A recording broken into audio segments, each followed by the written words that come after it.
Entrevista de Lando Norris, falando a respeito da corrida deste fim de semana. George Russell foi direto ao ponto e já apontou os defeitos ou problemas do W15, as novas regras da FIA para a qualificação e algumas curiosidades dos carros e da pista. Meus amigos, quinta-feira de manhã estaremos ao vivo transmitindo os detalhes do Treino Livre 1 e depois ao meio-dia Treino Livre 2 do GP do Bahrein. Sexta-feira 9h30, Treino Livre 3. Sexta-feira 13 horas, qualificação, que vai ser diferente esse ano. E sábado ao meio-dia, a corrida. Aqui no canal Treta F1, não perca, hein? Inscreva-se no canal, deixa o like, pois tudo que é importante e relevante para a Fórmula 1, estamos aqui passando para vocês de forma simples, prática e direta. Lando Norris, em entrevista, foi bem sincero a respeito do suposto desempenho da McLaren, da equipe dele, para o GP do Bahrein, que vai ocorrer daqui a pouco. Ele prevê dificuldades para a McLaren no Bahrein, pois nunca foi um bom circuito para eles. O que acontece é que Norris fez um retrato do ano passado, onde a McLaren começou com um carro atrasado. Já informei vocês várias vezes sobre isso aqui. Então ele diz que o Bahrein nunca foi um bom circuito para a McLaren, pois nunca tiveram boas corridas lá. E depois ele seguiu para um discurso muito clichê entre os pilotos, dizendo que é preciso ter 2, 3 ou 5 corridas para fazer uma análise honesta sobre a posição ou relação da equipe e de outras equipes do grid. Não dá para julgar a performance de um campeonato inteiro somente pelo que veremos de resultado no Bahrein. E se tratando de McLaren, lá em 2022, no começo desse regulamento, no Bahrein, McLaren foi 14º e 15º. Primeira corrida, não pontuou nada, mas terminou o campeonato em 5º colocado com 159 pontos, um resultado satisfatório para a equipe. Enquanto a Red Bull simplesmente foi 19º e 18º, mas nas demais corridas venceu quase tudo e terminou a grande vitoriosa dos construtores naquele ano. Mas deixando de lado as falas clichês, Norris disse algo muito relevante sobre a equipe. Disse que ainda existem algumas coisas que precisam resolver no carro, e que também é verdade que o carro está bem mais rápido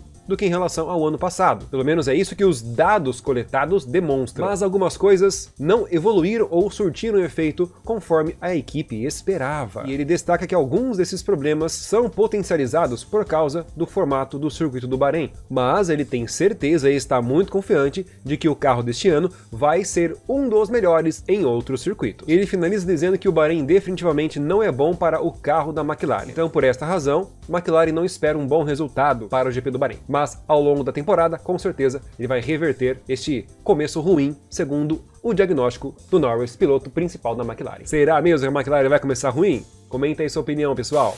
Os principais problemas do W15, carro da Mercedes. George Russell também deu uma entrevista bem sincera. Ele começa enfatizando que o carro deste ano é totalmente diferente e que ao longo da temporada, muita coisa ainda vai melhorar no carro. E ele pontua que a única área que a Mercedes precisa trabalhar é os saltos, os kicks, amigo. A equipe enfrentou um pouco de solavanco nos testes, e isso foi amplamente divulgado na mídia, eu também divulguei para vocês. Teve um momento que o carro da Mercedes estava soltando fogos de artifício pela traseira, de tão baixo e raspando e quicando na pista que ele estava. O Hamilton deu apenas uma volta com ele assim. Segundo o Russell, é porque a equipe estava pressionando e forçando muito o carro, uma configuração agressiva de pilotagem. Mas ele explica que tudo aquilo foi devido a este ano estarem lidando com uma fera totalmente diferente. Enquanto os carros de 2022 e 2023 eram basicamente os mesmos, mas este ano é bem diferente, então eles têm que explorar os limites do carro.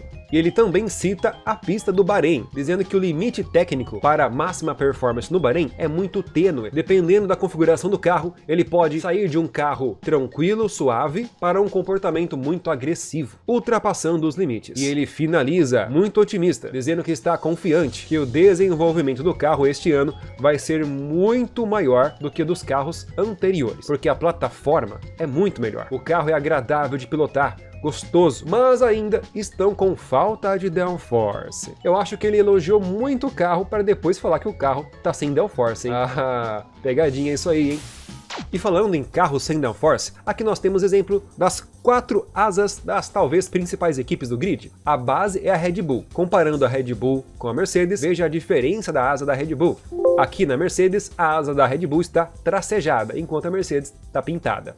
É bem diferente. A asa da Ferrari está bem parecida com a da Red Bull, com exceção da aba inferior, é bem mais fina. A da McLaren é a mais diferente da Red Bull. A borda da aleta superior forma uma ponta e também é separada da aleta inferior.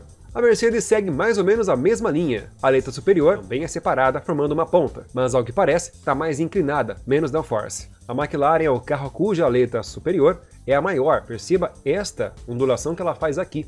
E um detalhe importante, a borda da aleta é ovalada, olha que interessante, ou arredondada. Soluções diferentes. E uma última curiosidade, lembram que os bueiros do Bahrein quebraram os carros da Mercedes, Red Bull e Ferrari? Pois é, a solução foi concretar parte da boca do bueiro. As tampas não vão mais escapar. Bueiro é modo de dizer, tá pessoal? Isso aqui é claro que é uma grelha para drenagem de água.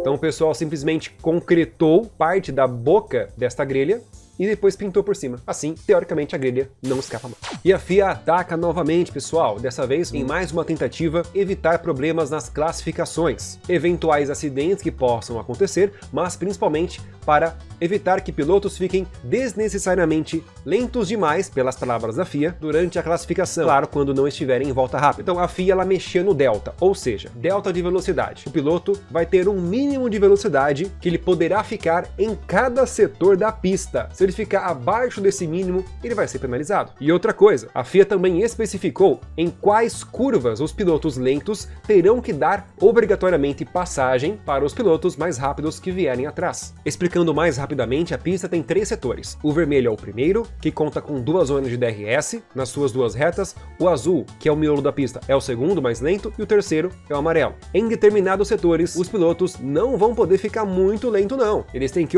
dar uma acelerada para não atrapalhar muitos carros que estarão em voltas rápidas. Já em outra parte da pista, determinada, aí sim os pilotos poderão diminuir bastante a velocidade e obrigatoriamente jogar o carro para o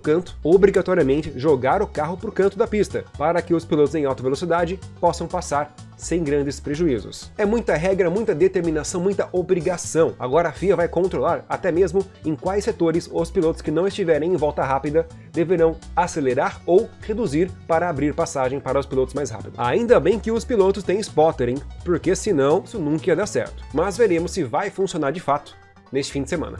Pessoal, não esquece do like e inscrever-se no canal. Fiquei 2 dias sem fazer vídeos, também não teve muita notícia relevante. Lembrando que aqui eu nunca trago fofoca, rumor, especulação e nem achismo, tá bom? E eu não vejo a hora de acontecer a primeira corrida para que nós possamos fazer bastante conteúdo técnico para vocês sobre as análises da corrida. Obrigado, pessoal, forte abraço e até mais!